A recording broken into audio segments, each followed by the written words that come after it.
So today we will explore three things that great teams consistently do well. These aren't trends and they're not dependent on industry. They're research-backed principles that show up again and again in high-performing teams.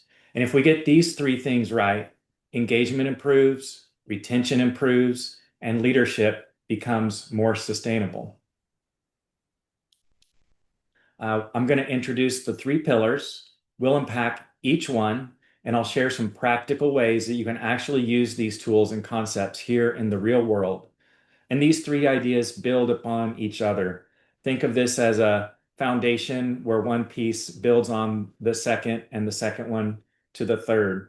The three pillars are team psychological safety, shared leadership, and team efficacy. And the magic really happens when all of these three different pillars come together. Before we dive in, I'd like you, if you're comfortable, to just go ahead and type in one word in the chat that describes the best team you've ever been a part of. Nice. Family, cohesive, dependable, emotional support, inclusive, synchronized, collaborative. This is great. We are going to actually touch on so many of these things, and it looks like you all have experience with a great team at some point in your career. Excellent.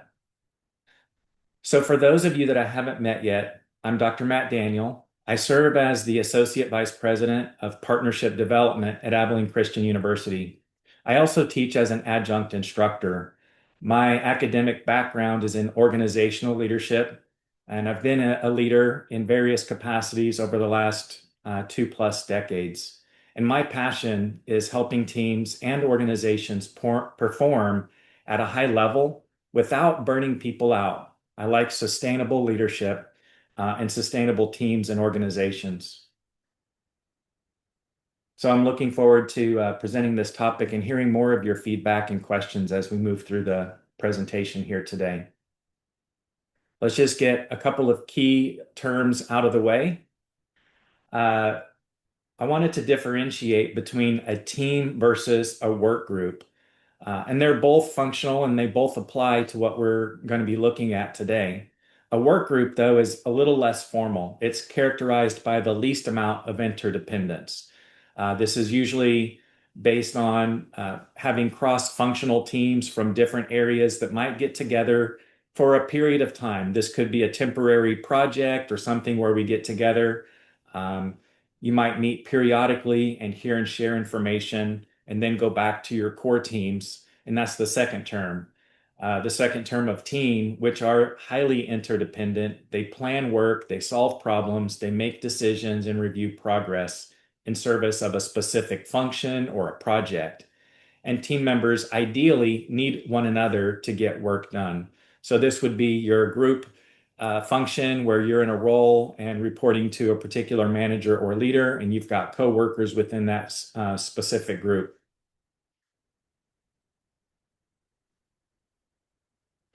And why do we even want to build great teams? I mean, it seems pretty intuitive. But let's go through some of these statistics and data points here to really drive home the difference that it makes, because there are a lot of dysfunctional teams out there or suboptimal performance in the team environment.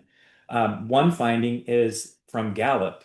So Gallup data indicates a 23% increase in profitability for teams in the top quartile of engagement and strengths alignment. So we're going to talk about how to do those things. Another important key metric is retention. So satisfying that human need for autonomy, competence, and relatedness makes the team a magnet for high performers and encourages retention. And I'm going to show you some even bigger statistics around retention and the decrease in attrition as we get further into it. And then resilience. It's so important to have a resilient team. Today's environment, we call VUCA, volatile, uncertain, complex, and ambiguous, really can take a toll on the team. And if you've put together the right pieces that we're looking at today, first of all, the leader becomes conspicuously unnecessary. And I don't mean that in a bad way. I just mean it doesn't rise and fall by the leader. For daily operations, the team is working cohesively, and this allows the leader to focus on high-level strategy and other components of the team health and organizational health, while the team can manage collectively the execution and day-to-day of operational duties. And these are what all organizations want, some level of these three. So let's talk about the most foundational concept. The most important of the three concepts today is team psychological safety. So team psychological safety really came into the mainstream by Amy Edmondson. She's a professor at Harvard. She wrote a book called The Fearless Organization that you may have seen or heard of. And even before that, almost 20 years before that, wrote her research papers and dissertation on psychological safety. And she defines this as a shared belief held by members of a team that the team is feeling safe for interpersonal risk taking. Now, in plain language, this basically means I can speak up here without feeling embarrassed or getting punished or ignored for my contributions. So you can ask questions. You feel comfortable asking questions in the team environment, sharing ideas, even admitting mistakes, or disagreeing and saying, hey, I don't think this is working, or I see things differently. Let's do another quick chat here. Have you ever held back an idea or concern at work because it didn't feel safe to say it? You can just say yes or no in the chat. I'm sure most of us have at some point, right? Not felt. And when we go back to Amy Edmondson and some of her early research, she looked at this in a healthcare setting. And she found, when you're not feeling psychologically safe in a health environment and you have a nurse that is scared to say something in front of the doctor and the surgical team about a dosage of a drug that's incorrect, this can have huge impact on the patient. A lot of times the roles that we're in aren't life critical, but the concept is the same. If you're not comfortable saying you disagree or raising a concern or a risk, a lot of things can happen that decrease the performance of a team and put the organization at risk. I didn't see any no's. Looks like everybody's had an opportunity to where they felt like they could say something, but then opted out. Excellent. Let's go into a little bit further on this concept. So there was a pretty big research project that Google funded called Project Aristotle, and they did hire Amy Edmondson and other researchers. And after they looked at everything, they were trying to identify what made up the most effective teams in their organization. So they looked at talent and experience and structure, IQ, credentials, and the number one factor wasn't any of those things. It was psychological safety. The number one attribute to their highest performing teams were the ones that felt safest to share and create and speak up with each other. And that's because if people don't feel safe, they're protecting themselves instead of contributing. So there's no information exchange. And so this will really build the foundation for the next two concepts. But how do we build psychological safety? One of the most powerful mindset shifts for leaders is that we need to frame the work as a learning problem. We want to think about these things as learning from, not focusing on the mistake, focusing on a lack of execution. But when things don't go as expected, it's more about what could we do differently? What did we learn from this? You can also, as a leader, you may acknowledge you don't have all the answers. You may should model curiosity with your team by asking real questions and actively listening to those answers. And leaders should set the example and role model this behavior for the team and ask questions that invite team members to contribute their thoughts. Even for the shy ones, ask them, hey, what do you think about this? Would you do anything different? Just encourage them to contribute and show appreciation for their ideas and contributions. Quick other chat here. What's one thing a leader has done that made it easier for you to speak up? Encouraging risk taking. Yes. Being vulnerable themselves. Excellent. And that's very counterintuitive. It takes a confident and courageous leader to be vulnerable and say, hey, I'm not perfect. I don't know everything. I make mistakes too. But it has huge upside for the team. Simply asking, not quick to correct. Absolutely. Yes, and these are great. Y'all are amazing. So when psychological safety is high, people stop spending energy in self-preservation and they start spending energy contributing to the team. And you'll see faster problem detection, which is huge, right? Let's mitigate this risk. Let's raise our hands when we see something that's broken or not working well. You'll see better decisions coming and stronger collaboration. We want to have this mindset of failing quickly and moving on and learning to get to the next thing, to build success over learning. That we can make decisions better collectively as opposed to in a vacuum, isolated by ourselves. And obviously, we'll start to learn what people are good at and what they have perspectives on, and that builds trust and collaboration. There's a link to a video. We're not going to look at it today, but you'll see some resources and books and links to videos. So when you get this recorded webinar, you'll be able to look those up if you're interested in going deeper into any of these particular areas. So what are some of the consequences? When you don't have a safe environment, because you're feeling unsure if it's worth taking the risk to say something, you're afraid of being embarrassed, or being ridiculed or insulted. The number one thing is self-silencing. You decide to not say anything when someone asks, "Are there any questions?" And there's crickets. Nobody says anything.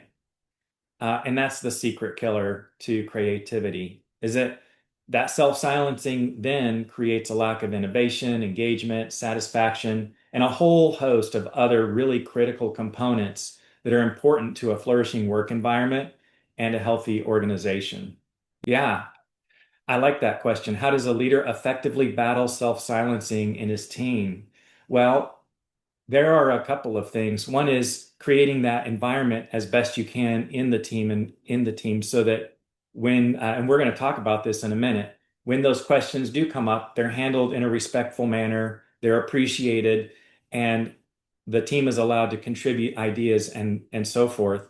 But one of the other things is that I talk about, is the coaching aspect on a one-on-one basis. When you identify that people are good at certain things, but they may be introverted or shy, it has nothing to do with them feeling unsafe. Encouraging them to say, what you've just told me, could be really valuable to the team. I would love for you to share that at the next team meeting, and I will support and encourage that.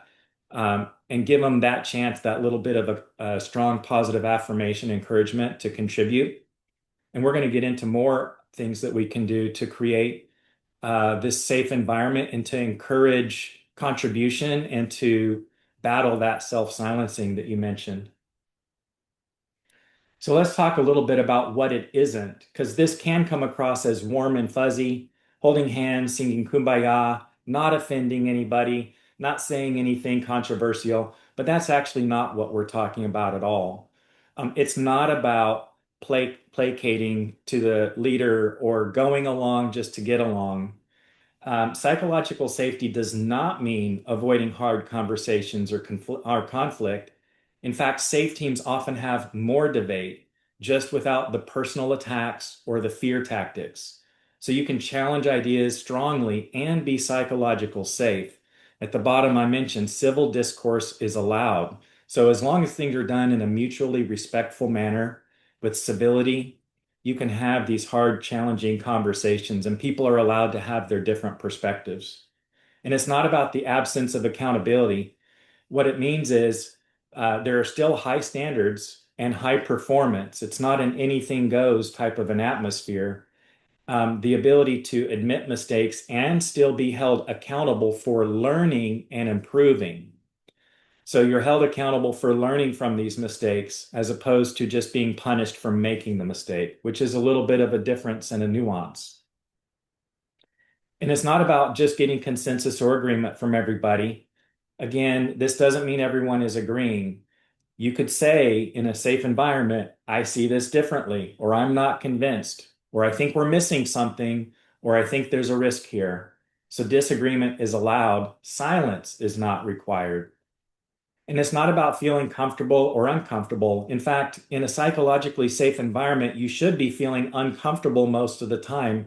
When you're feeling uncomfortable to a certain level, you're in the sweet spot of a learning zone, right? So growth, learning, and innovation are often uncomfortable. And psychological safety, excuse me, doesn't remove that discomfort. What it ensures is the discomfort comes from the work, not from fear of humiliation or retaliation. And it's not something that leaders can declare into existence, which goes back to Suzanne's question. It's kind of superficial if all you do is announce on a team meeting or a call, hey, this is a safe space, everybody. Feel free to contribute. You have to build this environment, and it takes a little bit of time. And people really focus more on actions and behaviors as opposed to words. So how a leader responds to bad news, or what happens after someone speaks up, or whether mistakes are treated as learning moments or blame moments, people watch that behavior far more than statements. So when they can see the behavior of people taking a risk to say something, and then that contribution is appreciated and valued and learned from and sought different perspectives on in a respectful way, other people are going to feel like, okay, maybe I can say something too, and it'll be appreciated. Let's look at a few more things here about what can build and what can destroy. So we talked about how we respond to bad news. So instead of having like an angry response or frustration or an emotional outburst, you might say something like, thanks for flagging this early, or let's understand what happened before we jump to solutions, and have a calm tone and curiosity with questions. And let's look at this from different perspectives, kind of a perspective there. And why it matters is because people, like I was saying before, they test safety by bringing problems. And if the first reaction is anger or blame or panic, and they're like, well, I'm not doing that next time. I'm just going to stay quiet. Again, that I think I saw a comment in the chat about admitting fallibility or admitting mistakes. And, in the especially like in corporate world or in executive leadership, that might sound counterintuitive. There's this myth about the leaders being, you got to suit up with armor. You've got to put your game face on. You can't show any weakness. But actually, that makes other people put up their armor, and then everybody's not contributing or sharing because they don't want to show any vulnerability or show that they don't know the answer to something. And so then you're back to silence again, or some sort of manipulation or showboating, some other behavior that's not very sincere or authentic or contributing to the organization. So if a leader can say in front of their team, it looks like I missed something. Thanks for catching that. Or I'm not sure what the answer is. What do you all think? Put it back to the team to brainstorm around. Or could say, you know what? That totally fell through the cracks. Let me get that taken care of right away. When leaders admit imperfection, they're giving others permission to do the same. And this lowers their fear and increases learning. When you invite input and you actually mean it, because you'll see down at the bottom asking for input and then completely ignoring it, not doing anything with it. Even when you can't implement a suggestion, saying, we looked at this, we tried to find, this alternative and things, and we couldn't implement it this time, but we really appreciated your contribution. We hope you'll give us some other ideas in the future. That goes a lot further than just asking people for their ideas and then putting them on the shelf and forgetting about them. And they don't go anywhere and nobody hears anything about them ever again. When that happens, people are like, well, why bother? You asked me for what I thought, I said something, and nothing happened. And so I'm not going to do that again. Um, you can also, this is where I talked about the introverts, asking the quieter people in the room or on the call for their perspective. So Suzanne, what do you think? You've been kind of quiet here. I'm sure you have some thoughts on this. Make it soft and easy and give them permission to say some ideas. Oftentimes, it's the quiet people that have the most impactful contributions. You could be asking questions like, what are we overlooking? And solicit feedback and input that way. So, what are some things that can destroy psychological safety? I think we've talked about some of these already, but anything that's going to show negative body language or verbal abuse, rolling your eyes, sarcasm, jokes at someone's expense. You should have known that. You should have known better. Using mistakes later as ammunition. Well, you screwed this up 2 months ago, so I kind of expected it. These are not helpful in terms of creating an environment where people want to share or make themselves vulnerable. And so, again, if you don't want that self-protection instinct to come into play, then you don't want to do any of those types of things that will destroy trust and collaboration. Again, when we talk about the concept of emotional intelligence, being able to self-regulate, you many leaders, they've got a lot on their plate. They're overworked, they're burnt out a little bit. And if you can't regulate and you explosive, anger, trigger something and lose your cool, that's going to create instability with that safety component. Or you get defensive or you shut down or you've got different reactions. And so the team is wondering if you're in a good mood or a bad mood on any particular day and if it's okay to share something. So those emotional reactions and lack of self-regulation can also create kind of a volatile environment where people don't feel safe sharing. So do your best. Nobody's perfect, but do your best. And if you do have, lose your cool, admitting that, again, back to the fallibility. Hey, I'm sorry I lost my patience the other day. I had a lot of stuff going on, but I really do value your contributions, or I really do want to hear what you have to say, and try to rebuild that trust. And then we already talked about the third one around asking for input and then putting it on the shelf and it never happens again. Um, let's go ahead and do a wrap up on this pillar so we can move on to the next piece of it here. So this is just a 4 quadrant that shows what an organization looks like with these different dynamics. So if you have a low safety but high standards, this is the Shark Tank. This is where everybody's out for themselves, and the backstabbing and the insults and then of course the anxiety and the fear and the burnout. If there's low safety but high standards, people are going to stay quiet. They may get overworked. They're working long hours. They're trying to be a hero. Eventually, they get burnt out. And whether they quit or they silently quit and lose productivity, this is not a sustainable model.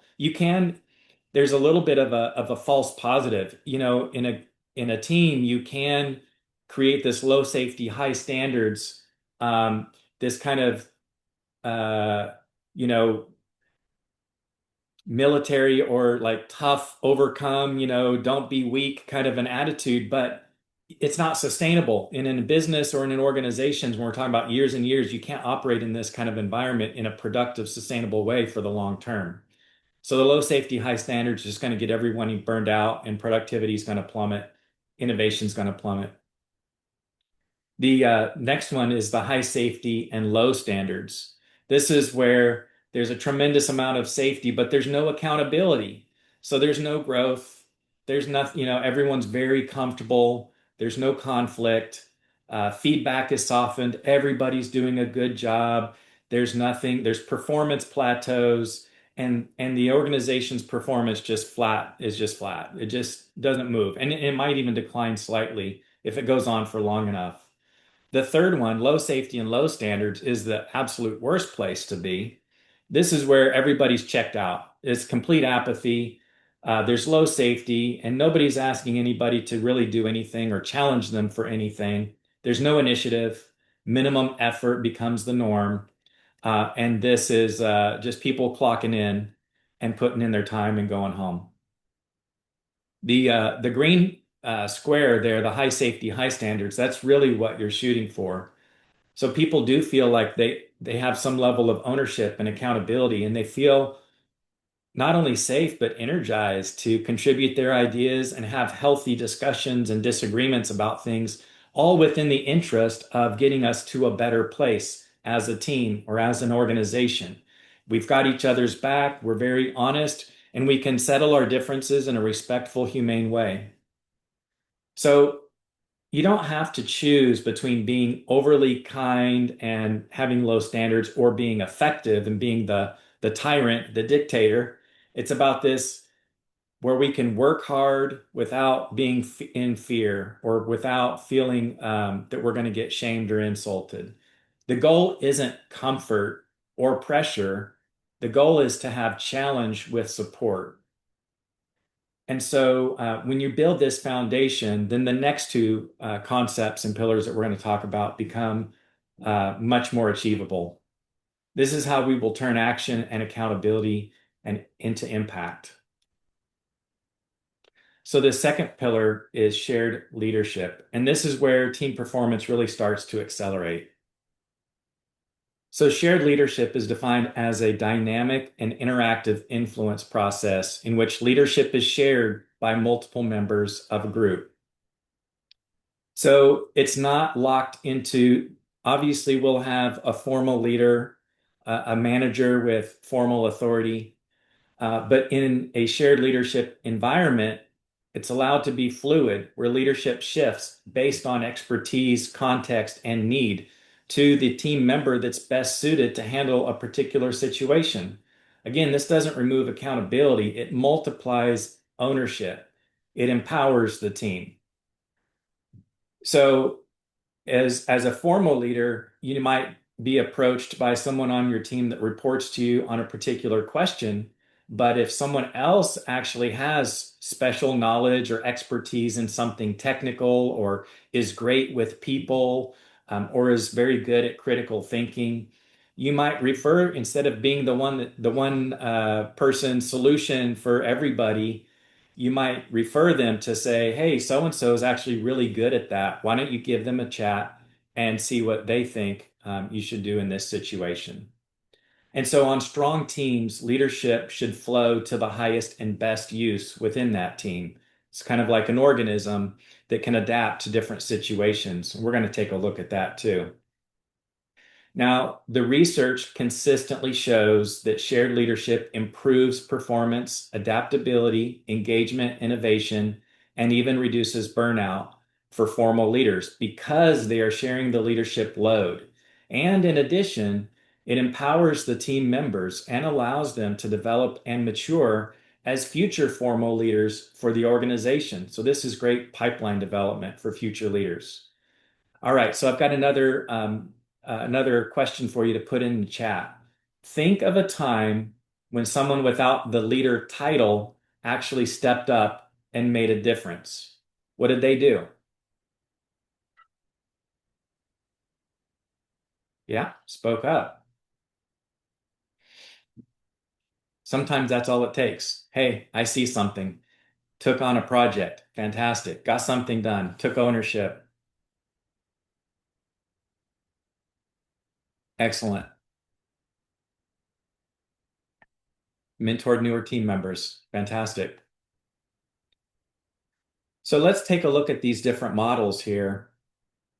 On the left side, I'm showing two different models of kind of a traditional leadership structure. The hub and spoke model, information flows just back and forth from a follower to the leader, leader to the follower. If someone has a question, they go to the leader. Someone has a problem, they go to the leader. If two members need alignment or having a disagreement, they go to the leader. The leader becomes the connector for everything, the filter, the decision maker, and more importantly, they become the bottleneck. In this model, the team's capacity is largely limited by the leader's capacity because everything is flowing through them. Now, if you look on the right-hand side, you see if something that looks more like a brain or a neural network. This is a shared leadership network. And it really doesn't matter, even though the leader's on the right, the leader could be floating anywhere within this network. This is a shared leadership network. There are far more connections. Everybody's connected to the others. They're connected to each other. Influence can flow in multiple directions. Expertise moves to where it's needed, and conversations don't have to route through one person. And the leader's still there, but they're not the only node of influence. So now no longer does speed depend on one person. No longer do decisions get concentrated at the top. And the team can function. We'll mention this inconspicuous leader. If the leader needs to go off for vacation or needs to think of strategy for a few weeks and not be in the day-to-day operations, the team can function very well without the leader's intervention on a day-to-day basis. In the left-hand side, in those traditional models, if they go on vacation, the work, the approvals, the proposals, the discounts, the everything that they need for from the leader just stacks up and waits for them until they get back, and they can't problem solve on their own. Yeah, absolutely. This enablement's about empowerment at an individual level. Thanks, Suzanne. And that's going to be some of the key here throughout the presentation. So this intelligence, the collective intelligence of a shared leadership network is the collective intelligence of everybody, and the team becomes more adaptive. So we talked about these complex work environments, which most of us today work in. These aren't assembly line, Model A Ford types of workflows anymore. There's things coming from all different perspectives and angles and things that are unknown. And that volatile, uncertain, complex, and ambiguous environment is something we're dealing with on a day-to-day basis. And so as a network, we're better suited to adapt and overcome those particular changes. And remember, we talked about psychological safety as the foundation. And so if we don't have psychological safety, all those connective tissues you see in the network, they don't exist because people are not contributing or sharing ideas or working with each other in a psychologically safe fashion. And it really isn't a question of do we have a leader? Clearly, there's the leader in the dark blue circle there. But the bigger question is how many leaders are we developing? So now we're looking at developing multiple leaders at different levels. We're talking about peer leadership, role modeling, each individual as showing some sort of leadership influence and empowerment, and taking ownership of things that they are exceptional at. I just wanted to reference this also. There's a concept called a team of teams, which leverages that neural network kind of shared network model. And they've shown a transition where you've got the hierarchy commands from to a command of teams, which shows kind of the hybrid of how do we transition from a traditional organizational hierarchy to more of within networks. And so that last slide, we could show how within our teams, we can start to foster that safety and collaboration. And then ultimately, how does an organization with multiple teams become a team of teams? And there's a book called Team of Teams written by General Stanley McChrystal that talks about this concept if you're interested. So let's get into some of the evidence-based outcomes of shared leadership. We talked about improved team performance. Shared leadership is consistently associated with higher team performance, particularly for complex and interdependent tasks. We have greater team effectiveness and adaptability. Shared leadership enhances a team's ability to adapt, self-regulate, and respond to changing conditions. It also has increased team satisfaction and engagement and commitment because teams practicing shared leadership report higher job satisfaction, trust, and commitment. Enhanced innovation and creativity. So shared leadership promotes knowledge sharing, again, a component of the first pillar, idea generation and innovation. So this feeds the machine. This shared leadership promotes and encourages additional communication, especially in knowledge-based work. The stronger psychological empowerment, shared leadership increases a member's sense of ownership, voice, and empowerment, and reduced leadership burden and burnout. So by distributing these leadership functions, the shared leadership reduces the overload on formal leaders and supports sustainability. And now, as a leader, we don't have to be focused on the bottleneck or the firefighting. We can also allow our teams to function in a healthy, productive way while we also spend time thinking of other things like other bigger strategies, other big market opportunities. What is next for the organization? What is next for the team? And then you're not buried in the day-to-day approvals and navigation of playing traffic cop on communication. Assuming we have that pillar number one, what I would do is I kind of look at this as a two-step process. I'm simplifying a little bit, but I think it goes a long way into starting to make this change. So as a leader, if you're having one-on-ones, if you're having coaching conversations, you're talking about their careers, their personal development and growth, it's your responsibility to develop the individuals and give them the confidence and help them identify their strengths. So on my team, I have everybody do the Gallup Strengths Finder, and then I map those strengths against the rest of the team. And everybody can see everybody's strengths and profiles, and there's full information on all of that. And that's just step one. Let's work with especially the shy folks or the introverted folks, and also the extroverts that might be a little abrasive, helping them become more emotionally regulated. So that coaching one-on-one to help people function better in a team environment, in this shared leadership environment, is one part and a very important first step to getting the team to work together. And then step two is to encourage the outreach to their teammates. So if they need help and they initially are coming to you because that's what they've done in the past, instead of being the person that has the answer, say, "Hey, Tom, I think that Vanessa's really good at this. Why don't you talk to her and see what she thinks?" So then start to encourage those direct connections with their teammates so that they can realize, wow, these people are a great resource for me. I can go to Tara when I need um, questions around technology or process, and I can go to Tom when I have questions about business or our Salesforce CRM. And all of a sudden, they start to feel and understand each other's areas of expertise and strengths. And then step two, or I'm sorry, we already said that, encouraging that outreach. Eventually, when they get comfortable reaching out to each other, they're going to stop calling you for all the little stuff and they're going to start solving these problems on their own.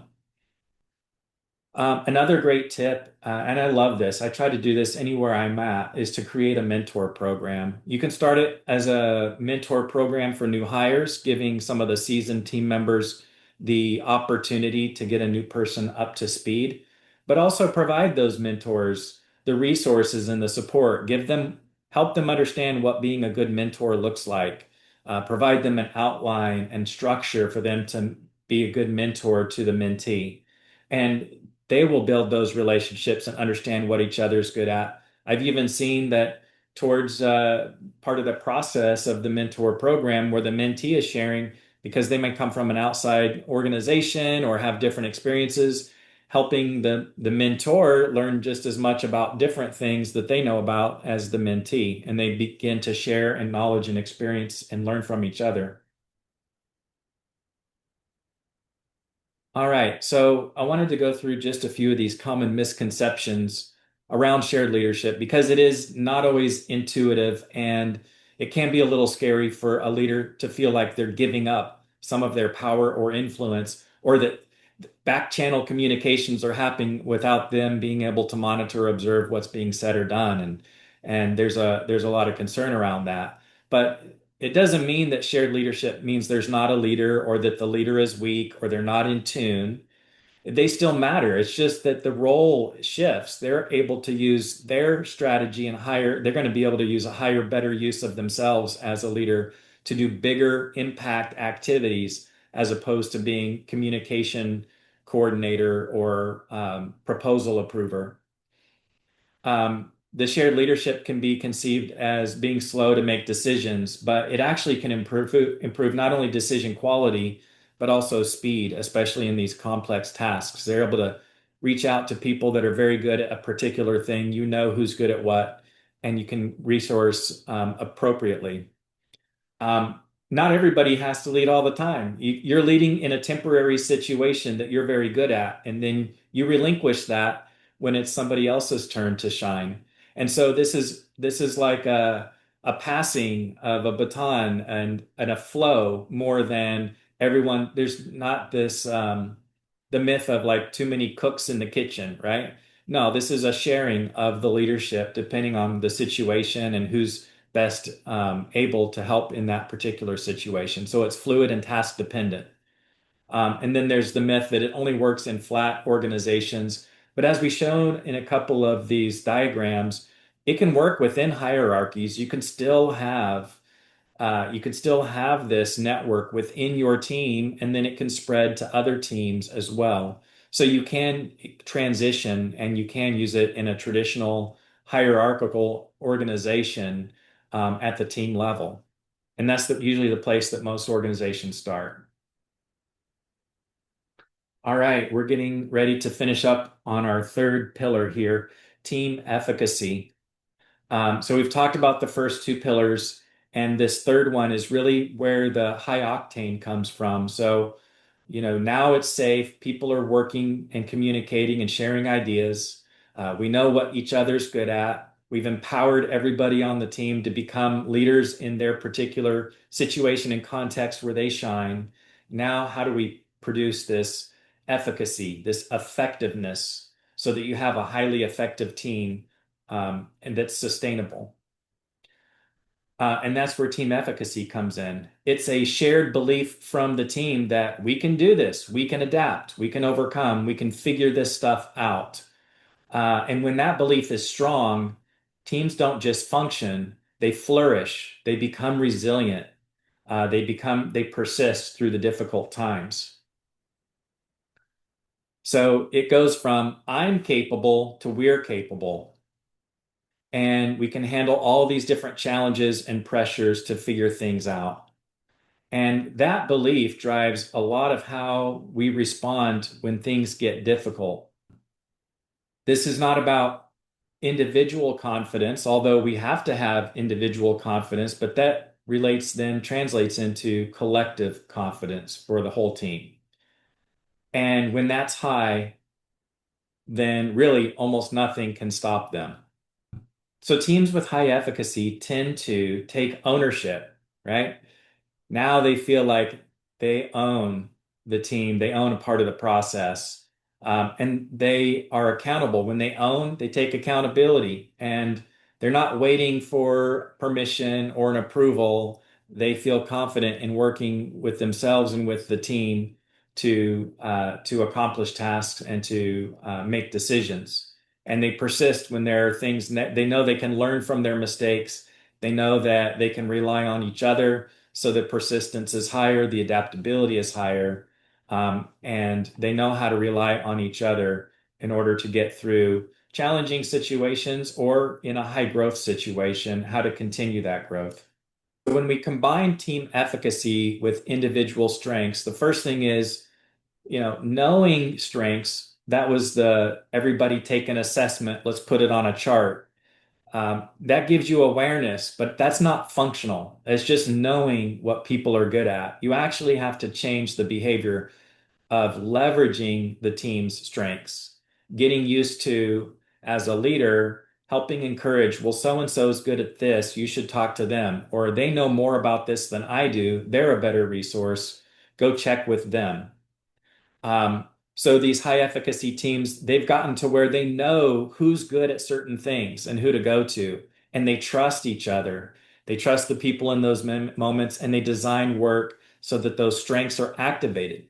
One of the interesting things about strengths is when you're in the zone of doing something that you're really good at, you don't feel taken advantage of. You feel like you are doing something that brings you joy. It energizes you.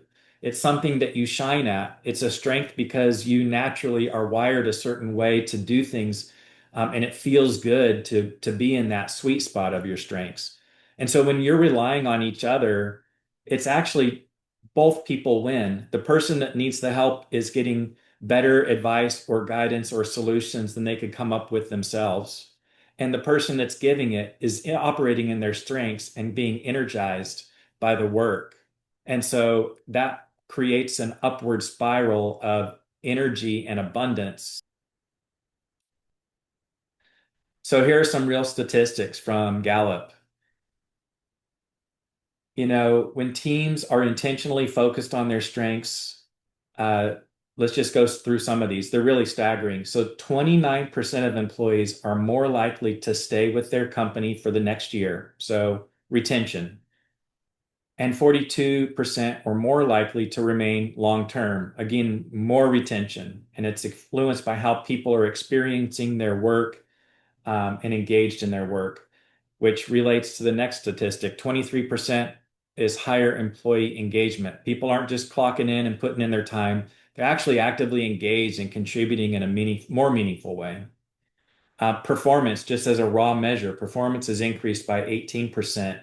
And probably the most striking statistic is a 73% lower attrition. So for every 100 employees, when you're in an efficacious team in a strengths-based team, out of 100, 73 will not attrit that would have attrited otherwise, 73% lower attrition.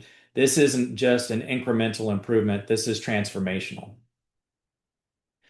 And then there's some bonuses here also, right? So the strength focused teams promote team learning, which is one of the most powerful performance enhancers that we've been talking about, is this learning organization or this learning team from each other. So this all feeds on itself. There's a link down below that has a full article and more detail on these statistics. So when you combine belief in the team with intentional strength activation, performance compounds and it multiplies exponentially. So let's just kind of start closing this out here with a few final tips on team efficacy, and then we'll go into the recap and any Q&A of questions that you might have. So you can use a strengths or capability tool. I mentioned Gallup. There are several other tools that are out there and available. And the tool itself isn't magic. It's not a silver bullet. It's around the conversation. So typically, if you're going to do an assessment, you want to follow up with one-on-ones.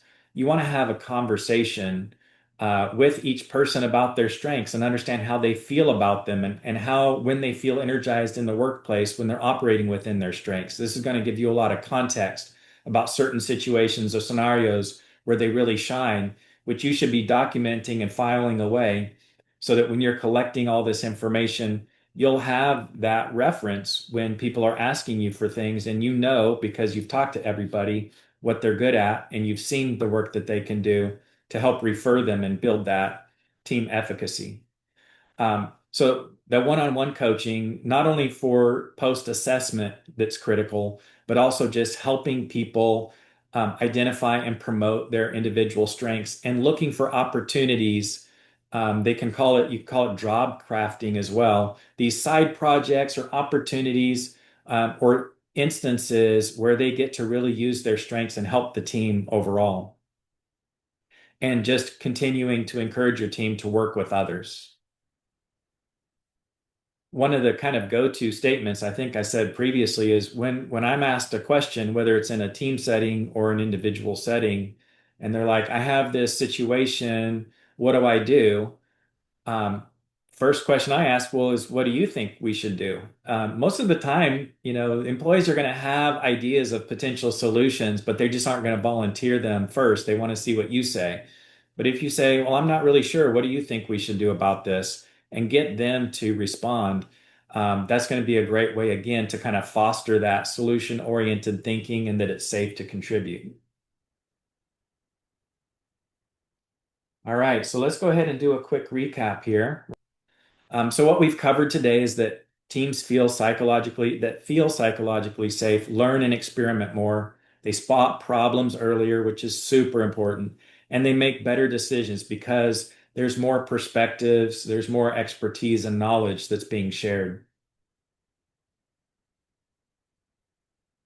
When we looked at shared leadership, we saw how it's linked with higher team performance. Again, there's like over 42, even 10 years ago, there were over 42 studies that showed how shared leadership promotes higher team performance and all of the things that you see here on the slide with adaptability and satisfaction and even more. And that lower leader burnout, which is so important. Burned out leaders can become abusive, they can become moody, they can become frustrated and irritable. And so we don't want that. We want to have healthy, happy leaders that are emotionally intelligent and fostering a healthy environment for their team. So this really, really helps with that. And then, of course, that complex interdependent work, being able to work with each other and knowing who's good at what in a particular situation is going to make them so much more efficient and more successful. And that high team efficacy, which teams take for more ownership and they persist through difficulty, they adapt. They have that esprit de corps, the team spirit, right? We can accomplish this. We can do everything. We can work better together. And they learn from setbacks and instead of getting stalled out or just stopping. That's probably one of the most common things. If you don't have all of these things, as soon as a problem comes up, they just stop. Like, we just got to wait, stop. Let's ask somebody, what do we do now? Instead of just blowing through the brick wall or climbing over it or around it, they stop. And you don't want that because that limits progress, that limits forward motion. And then finally, when you combine these things together, psychological safety, shared leadership, and team efficacy, you get the resilient teams that retain talent.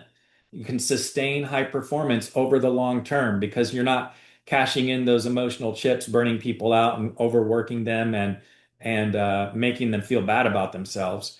And you free leaders. You're multiplying your team because you're establishing leaders at all levels, and allowing them to shine. And this lets you focus on bigger picture items and bigger strategies and not so much time on the front lines, on the firefighting and the menial tasks that they're more than capable of doing themselves. And in fact, probably better at it because they're in it all day long.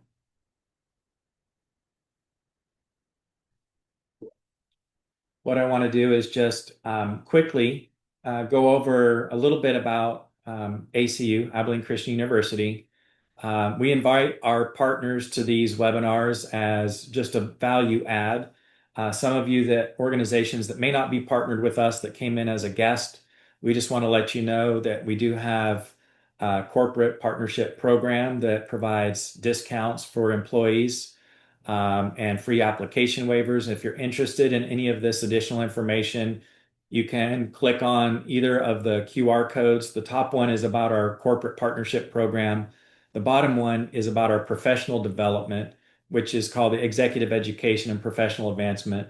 And we have a team here that develops professional development courses and facilitates workshops and learning for all kinds of organizations around a whole host of leadership and soft skill topics. And so we'd be more than happy to talk to you about any of those things if you're interested.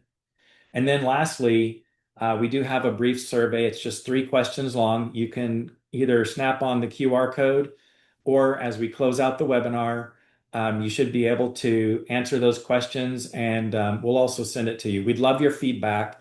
We want to know how we did, how useful it was, and also interested in your ideas for future topics. Really appreciate all of your time today. I hope you found it helpful, and thank you so much.